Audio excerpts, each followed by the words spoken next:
You're listening to the Astronomy Weekly Horoscope, a forecast that hopes to shine a light in the dark, helping us all see where we've been, where we are, and where we're going. Whether you're a first-time listener or a long-time subscriber, thanks for being here. I truly appreciate you being in the Astronomy community. I hope you enjoy this week's horoscope and card reading. Without further ado, here is the weekly horoscope.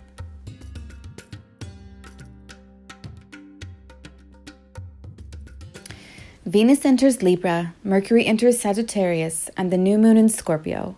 What are we shedding and what are we bringing in? Weekly forecast for Tuesday, November 7th through Monday, November 13th, 2023.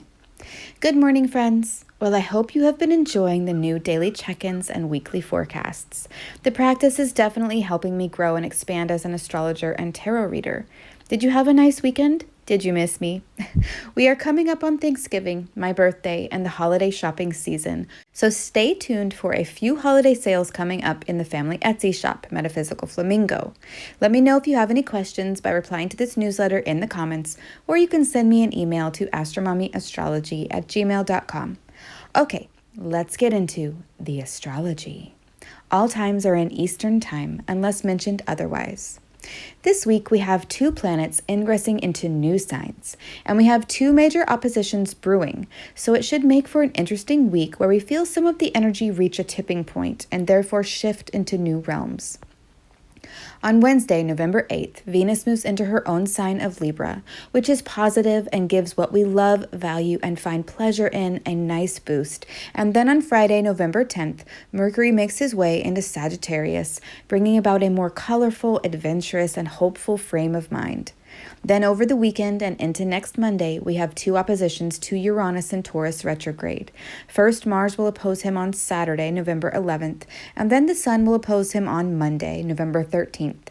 These 2 transits may shake things up a bit and represent sudden decisions that propel us into new territory. But first, as always, let's talk about the moon this week. We have a new moon in Scorpio coming up this Monday, so most of this week the moon will be in her balsamic phase, which is a time to reflect on the past month and let go or release what we don't need before we make a new start with the new moon. The moon starts the week out in the critical, process-oriented, and systematic sign of Virgo and moves into the charming, peaceful, and diplomatic sign of Libra on Thursday. Then she will ingress into the passionate, moody, and deep sign of Scorpio on Saturday and stay there for the new moon in Scorpio. And then Monday evening, she will ingress into the vision-oriented, adventurous, and hopeful sign of Sagittarius. So let's look at this by mode and element. The work week is mutable earth and cardinal air, busy, industrious, and relationship-driven. Then the weekend is dominated by fixed water, passionate, intuitive, and emotionally intense. Next week, the energy shifts into mutable fire, bringing in an optimistic, freedom-loving, bold spirit. Now we'll go over each day of the week and touch on the most important transits for that day, and then we'll do a 3-card tarot spread for the week. Tuesday, November 7th, 2023, the moon.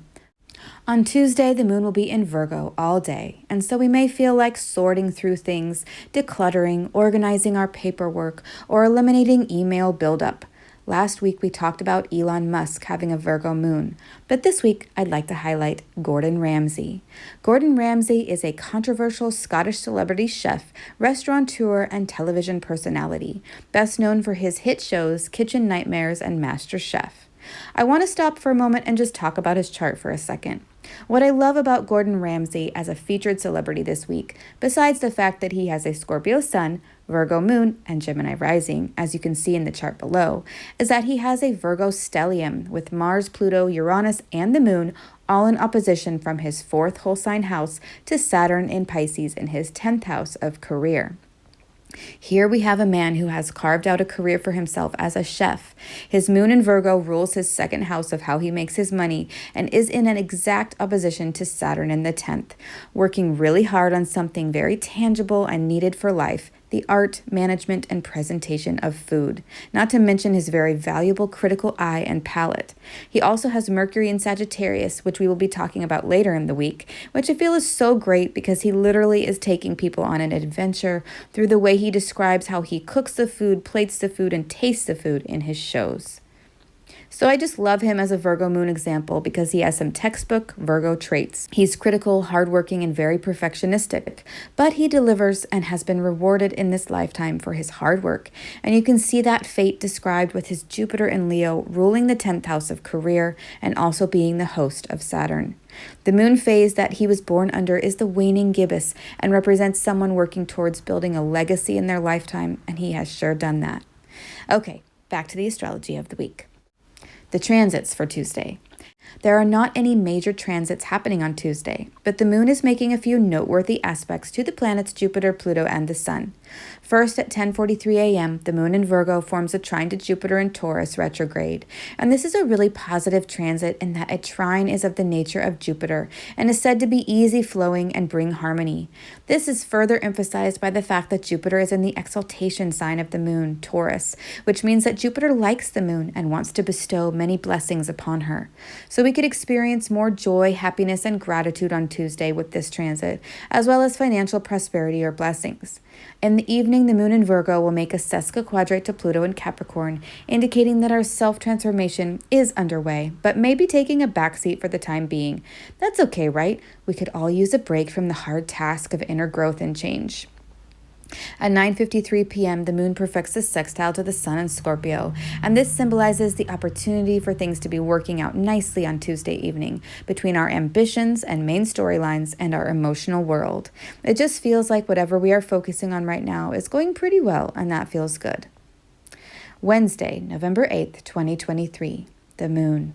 Again, the moon is in Virgo all day long, so there could be a big focus on what we are ending to make way for what we are about to begin, especially as the moon is in her waning phase. The Virgo moon is mutable earth, meaning that it is a time of change on the material plane, which is one of the reasons I always talk about cleaning and organizing when the moon is in Virgo, because it is an easy way to get ready for the next big thing we will all do. And since Libra, a sign associated with relating with others and being more social, is next, this means people coming over or doing things with others, so we need to get our spaces in order mentally and physically. The transits. At 4:30 a.m., Venus ingresses into her home sign of Libra, and this could be a really nice shift from the very self-critical space of Virgo to the more charming and enchanting sign of Libra. Venus in Libra has more agency to be herself because she is in one of her domiciles, a sign that she rules, and it is like she is at home and can do what she wants now. This will be felt especially strongly for those who have cardinal placements in any of the angles of their chart, because it means that Venus is moving into one of the angular houses, and not only will she be more herself, but she now has the ability to bring in the good fortune. So if you have an Aries, Cancer, Libra, or Capricorn rising, then the possibility for Venus to bring some good fortune in terms of relationships, money, and what you value gets stronger. Once in Libra, Venus forms a quincunx to Saturn in Pisces, who is now direct. Normally, Venus and Saturn in such an odd angle would be like two people sitting at the holiday dinner table, trying to make small talk, but having nothing in common. However, Venus in Libra is actually in Saturn's exaltation, and Saturn in Pisces is actually in Venus's exaltation, meaning that Saturn and Venus both have an affinity for each other, and they may be more interested in what the other has to say. So there's a curiosity on Saturn's part toward Venus, like she can bring a new perspective to his awareness, and even though the new thoughts are odd and he's never actually looked at life from that space before, he is willing to entertain her ideas, and vice versa. This dynamic will be playing out in all of their interactions while Venus is traveling through Libra, which could mean that whatever Venusian things you've been working hard on, your art, your relationships, or your values, are getting some positive recognition from Saturn, no matter the aspect. This is also beneficial for contracts and bonds, both legal and spiritual. Later in the evening, Mercury in Scorpio forms a sextile to Pluto in Capricorn, who has moved to 28 degrees 5 minutes, meaning that Pluto is off of the exact degree of the USA's Pluto return. So now we are done with the exact hit. The seeds of change, transformation, and cathartic healing have been planted, and now we will see what comes of them over the next 248 years. Mercury in sextile to Pluto could bring out some interesting news, revelations, and theories. We have the opportunity to integrate this new information and use it for growth and healing. At 11:20 p.m., the moon in Virgo will trine Pluto in Capricorn. The moon trine Pluto can bring up deep and truthful feelings that may feel really good to let out. This transit could also indicate a time of clearing out the clutter or purging the trash from your environment. Think raking up leaves. It feels good to collect all the dying leaves that are all over the yard and bag them up or relocate them somewhere else. It's also a nice transit for doing a deep clean in your fridge. Basically, getting rid of anything that is past its prime in your life. It will probably require a little effort and elbow grease, but it most likely will feel refreshing in the end. Then the moon makes a sextile to Mercury in Scorpio at 11:55 p.m. at the very last degrees of their respective signs.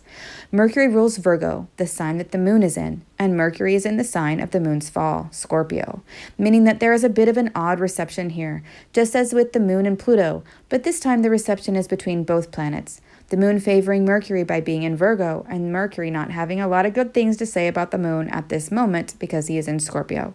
What this means is that although this transit generally means thoughtfulness, good judgment, and the possibility of clear thinking, there could be some emotions muddying up the waters here. Mercury is in a water sign and the moon is in an earth sign, and that makes mud. So I feel that late Wednesday night into early Thursday morning, there is a possibility to have very deep and intense emotional conversations that bring up a lot of feelings and thoughts that hopefully will be healing, clearing, and cathartic. Because these two transits are harmonious aspects, I have hope that these conversations, revelations, and experiences will be helpful overall. Thursday, November 9th, 2023, the moon.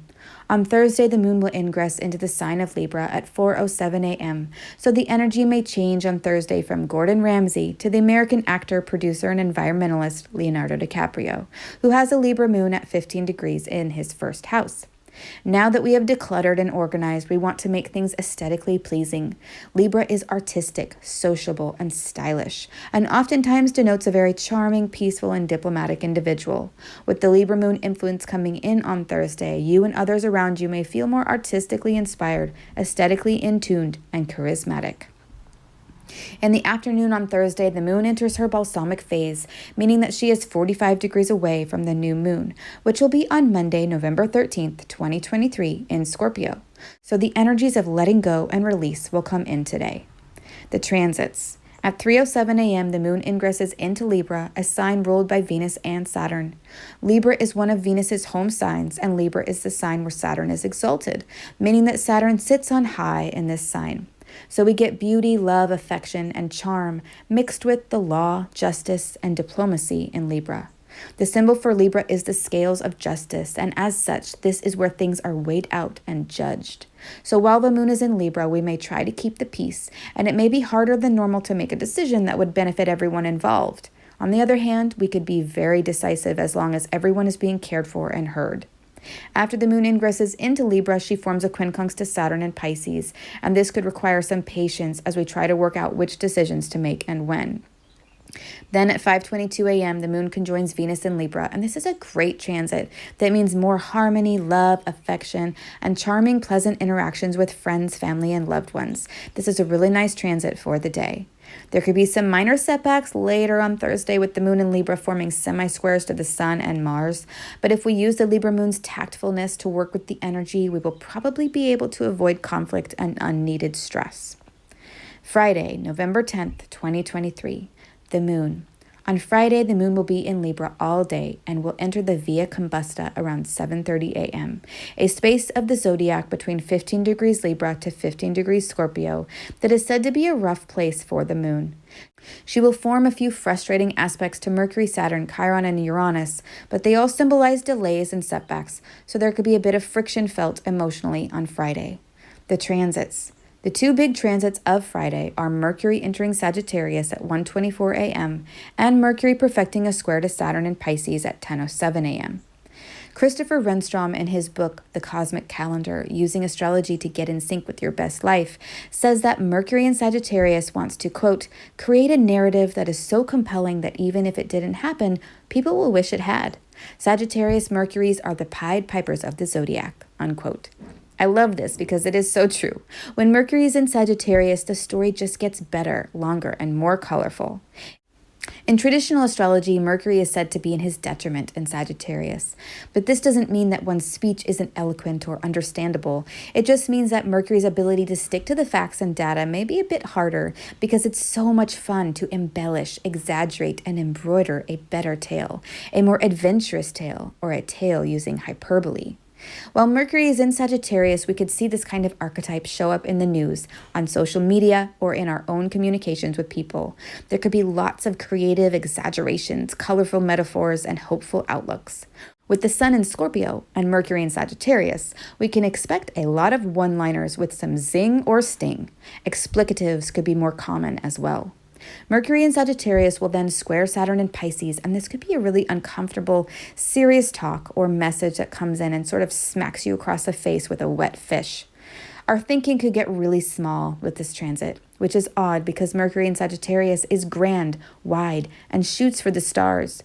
But in a square to Saturn, this brings us down to earth and into a narrow passageway between two brick walls. How can we expand our minds when we are so physically trapped by the oppressive forces of Saturn? We could feel alone in our thinking. We could feel like our abilities to mentally or physically travel and explore are being limited, confined, and squeezed in.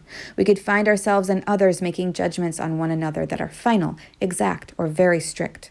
This is also a transit which means traffic tickets, so be aware that authority figures are looking for motor vehicle drivers who are not minding the rules of the road.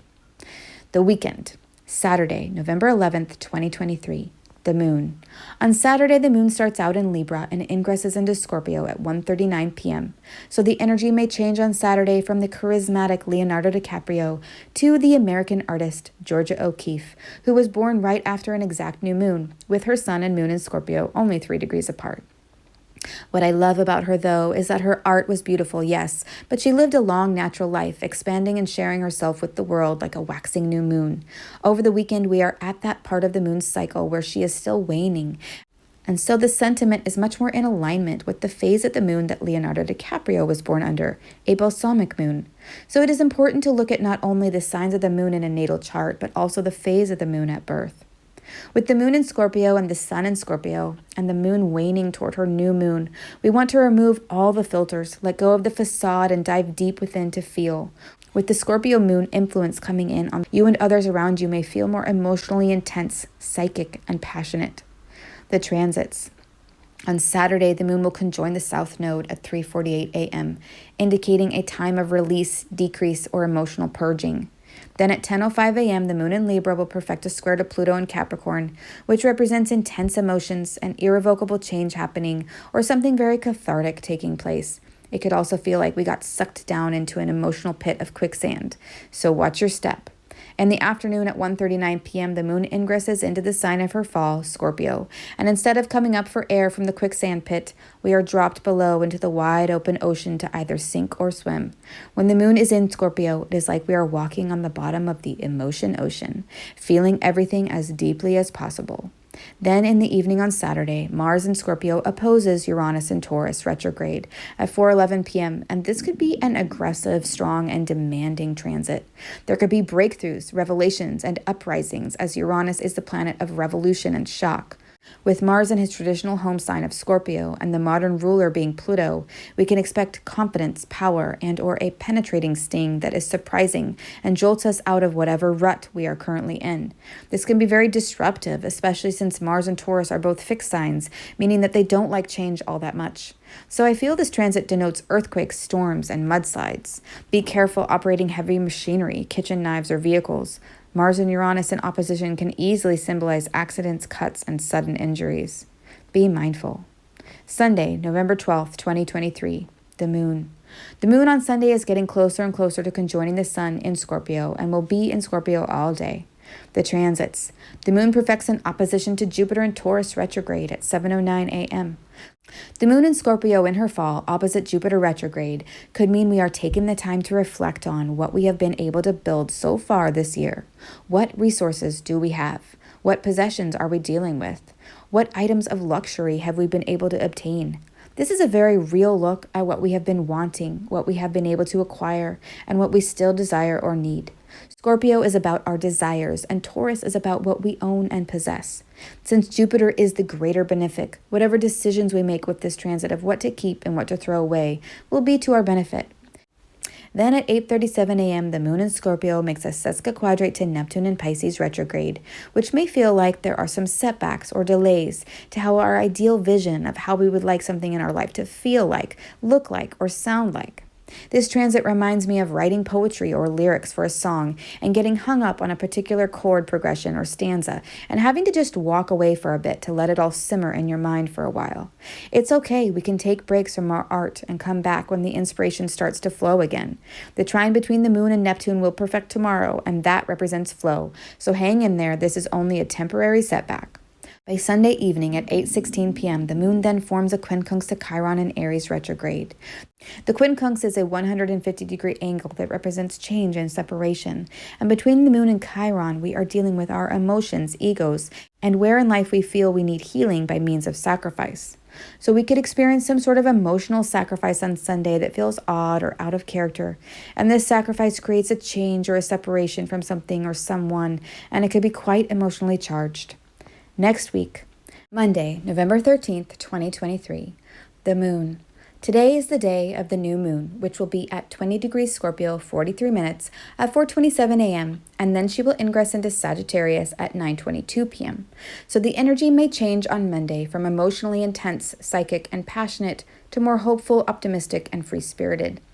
Interestingly, Pablo Picasso had a Sagittarius moon and a Scorpio sun, and after reading about his character and life on Wikipedia and his somewhat insatiable appetite for sex, I find it really interesting that his Sagittarius moon was conjunct the North Node in his 5th house of children, romance, recreation, and creativity.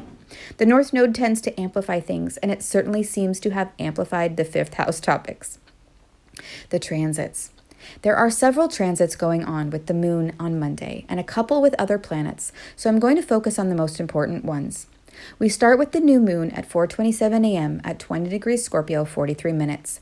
The new moon is the point in the lunar cycle where we set new intentions for the next month. We may start new things, plant new seeds, and begin new ways of being. This new moon officially ends the eclipse period, but the effects of the eclipses in October may roll out over the next 6 months until the next eclipse cycle begins in March of 2024. Right after the new moon at 5:50 a.m., the moon in Scorpio opposes Uranus in Taurus retrograde at 21 degrees of their respective signs.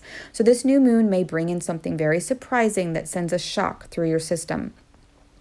Then at 7:18 a.m., the moon conjoins Mars in Scorpio at 22 degrees, indicating some intense energies that may increase our courage, drive, and aggressiveness. The moon and Mars can also mean fights, arguments, and a general sense of anger to the day. And since Mars and the moon just opposed Uranus, this could indicate a sudden cutting off of people, situations, or circumstances. This can also indicate accidents and injuries, so please be careful. Then the moon in Scorpio forms a trine to Neptune in Pisces retrograde at 25 degrees, which could mean a beautiful release of emotions, music, or artistic passion.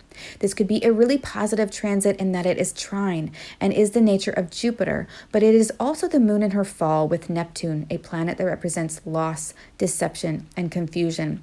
So this could also be a waterfall of emotions coming out about something very deep, intuitive, and spiritual. At 12:20 p.m., the Sun in Scorpio joins the fun and opposes Uranus in Taurus retrograde. The Sun and Uranus in an opposition indicate a sudden and unexpected turn of events that sends you on a new direction or path. This is like the plot twist in the story that is unpredictable and therefore can be somewhat exciting, terrifying, or illuminating. In the afternoon, Venus in Libra forms a sesquiquadrate to Uranus in Taurus retrograde, which means that whatever is happening on this new moon is creating some tension and setbacks to something Venusian, like your relationships, your art, your money, or something you value. It's like Venus may try to intervene with all the oppositions, but gets put on the back burner and has to just sit there and simmer while fate plays out. In the evening, before the moon ingresses into Sagittarius, she forms a sextile to Pluto in Capricorn, meaning that there is an opportunity for healing, for deep truths to be expressed after all the oppositions are done. At 9:22 p.m., the moon ingresses into the adventurous, optimistic, and hedonistic sign of Sagittarius. And finally, the moon in Sagittarius will end the evening in a square to Saturn in Pisces at 0 degrees 35 minutes of their respective signs. The moon in Sagittarius and Saturn in Pisces are both not doing too great in terms of their essential dignity. The moon is peregrine in the first 10 degrees of Sagittarius, and Saturn is only in his own decan in the first 10 degrees. So this means that the square aspect between the two celestial bodies will be harder and more challenging. The moon and Saturn in a square can mean heavy feelings of isolation, grief, melancholy, and sadness. Even though the moon is more optimistic in Sagittarius, relying on faith and positivity to keep the flame of inspiration burning, it's like as soon as she goes into Sagittarius, instead of flying high and free, she's caged like a pet bird. This has been happening since Saturn came into Pisces back in March of 2023, so it's not like it's totally new, but it could still feel like a bummer. So just be aware that Monday, the new moon, could have a lot of wild card energy as well as reality checks, and it's very unpredictable what the Wheel of Fortune will bring us this time. The Tarot Spread. Let's move on to a 3-card spread for the week, representing what you think, what you feel, and what you do. The first card representing what you think is King of Cups. On this card, we see a king sitting on his throne on a little islet in a stormy sea. In the background, there is a whale breaching and a ship sailing steadily. He holds a golden chalice and a scepter. Cups represent emotional mastery, and the King of Cups is someone who is able to handle his emotions in the midst of chaos. He is kind, compassionate, and has helpful advice. He is able to keep himself balanced by being emotionally detached. The court cards can represent people in our lives, or they can represent a situation that embodies the energy of the court card. As the card for what you think, I feel this could be one of two things. Either you are thinking of yourself as the King of Cups, or you are thinking about someone else as a King of Cups. If you are thinking of yourself, I would say that you feel you are emotionally stable, navigating the seas of emotions like a seasoned pro. If the King of Cups represents someone you are thinking about in your life, they are someone who has an even temperament and is able to handle whatever ups and downs life throws at them. Cups are the element of water, and therefore this could literally mean this person is a water sign, Cancer, Scorpio, or Pisces. The second card, representing what you feel, is Queen of Wands. On this card, we see a queen sitting on her throne. She is wearing a red gown with a light-colored robe over it. By her feet is a black cat. The Queen of Wands is gazing outward, apparently beyond the cat, looking rather satisfied with herself. Upon her neck, holding her robe together, is a large golden clasp with the head of a lion. Behind her, painted on her very tall throne, are 2 lions rearing up on their feet, paws touching, and some sunflowers. She holds a sprouted wooden staff in one hand and a sunflower in the other. Wands represent spiritual mastery, and the Queen of Wands symbolizes mastery of self-knowledge. According to Angeles Arian in the Tarot Handbook, quote, she represents the process of self-discovery and the splendor of awakening to the deepest essence of who we are, unquote. Again, the court cards can represent people in our lives or situations. So this card could indicate a fire sign, Aries, Leo, or Sagittarius person being involved. As the card for what you feel, I think this could be that either you feel that you are expressing your will and purpose in an uplifting, creative, and inspiring way, or you are interacting with someone who you feel embodies these traits and who is inspiring you to be more of yourself. And the third card representing what you do is 2 of Pentacles. On this card, we see a juggler dancing and juggling 2 pentacles that are linked by the infinity symbol. In the background, there are 2 ships sailing on large waves in the ocean. One ship is about to go up, and one ship travels down, symbolizing life's ups and downs. The 2 of Pentacles is about balancing your priorities, the hats you wear, and the responsibilities you have. As the card for what you do, and in relation to the 2 previous cards for what you think and feel, I feel this card is saying that you may be juggling your emotions and your thoughts or actions. Maybe there are things that you are feeling that are in conflict with what you are thinking, or vice versa. Maybe you have a lot on your plate right now, and you don't have time to explore your emotions because it could be too intense and cause you to drop one of your pentacles. So you are remaining detached emotionally in order to handle the juggling act. If this reading is about 2 other people in your life, you may be feeling like you are balancing their influences, and this may be a full-time job. The 2 of Pentacles comes up when we need a bit of recognition that we are doing a good job right now, keeping all these things in our lives in order. But it is also a reminder to prioritize our tasks, manage our time, and take breaks when required. I feel in a lot of ways this card is about adulting, which is great. We all need to take care of and manage our lives, but at some point we have to put everything down and take care of our emotional and spiritual needs. Step away from the mundane tasks and do something to fill up our cups so we can pick those tasks back up and keep going. So this card is a reminder to remember to take care of yourself too. So to recap, what you think is that managing your emotions is key. What you are feeling is inspired to take action. What you are doing is managing the tasks at hand and doing them well. Time management is key right now, and breaks should be scheduled in. What do you think? Do these cards represent yourself or someone in your life? I would love to hear your thoughts. Please leave a comment. In conclusion, for the weekly forecast, I would love to leave you with a soul card to ponder for the week as we release and let go of the old versions of ourselves during the balsamic phase of the moon and embrace whatever tiny new Plutonian seeds of intention we have coming in with the new moon on Monday. What are we shedding and what are we bringing in? I would love to hear your thoughts about this week's forecast and this card. I hope this is helpful. Until tomorrow, Astromommy. Leonardo DiCaprio line art mugs by Astromommy are available in the family Etsy shop. Metaphysical Flamingo. Collect them all.